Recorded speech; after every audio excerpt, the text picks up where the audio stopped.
Long before silence was born, Esawu sang. That was her true name.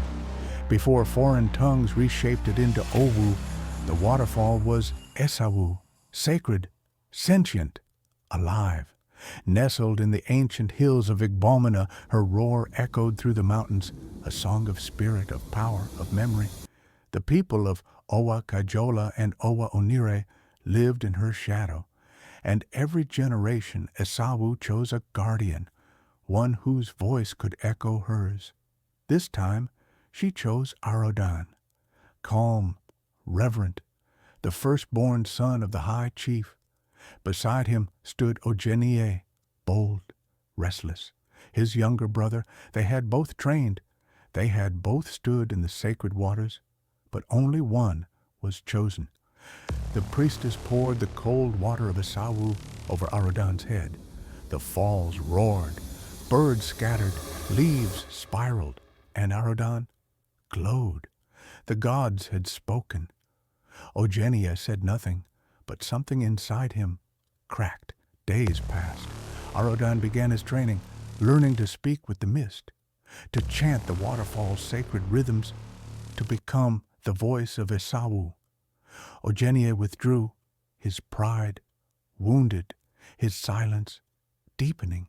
But the waterfall remembered something even older, the whisper of a serpent, the tale of Ojeniyi, a rainbow-colored guardian of the deep, once feared by the people before thunder struck and the forest wept.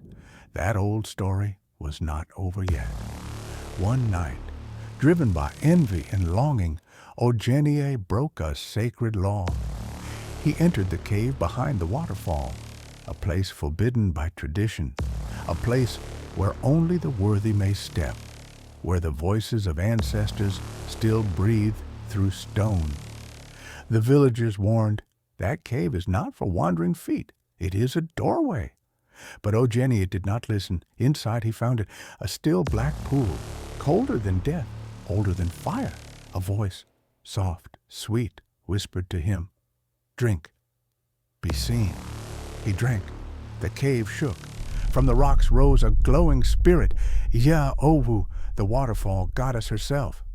You defied the flow," she thundered. "Now crawl until the world forgets your name." Ojeniyi writhed with pain, groaned, twisted, and became serpent.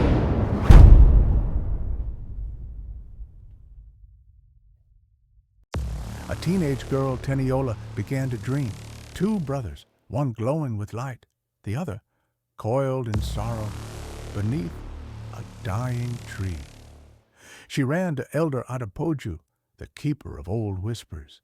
He listened. He watched her sketches, then simply said, "Some waters are not for drinking, they're for remembering." They walked together to the falls. The mist thickened, the air trembled, the cave hissed. Inside, the serpent waited, but he did not strike. He wept. Teniola stepped forward and began to chant, words she had never been taught, but somehow always knew.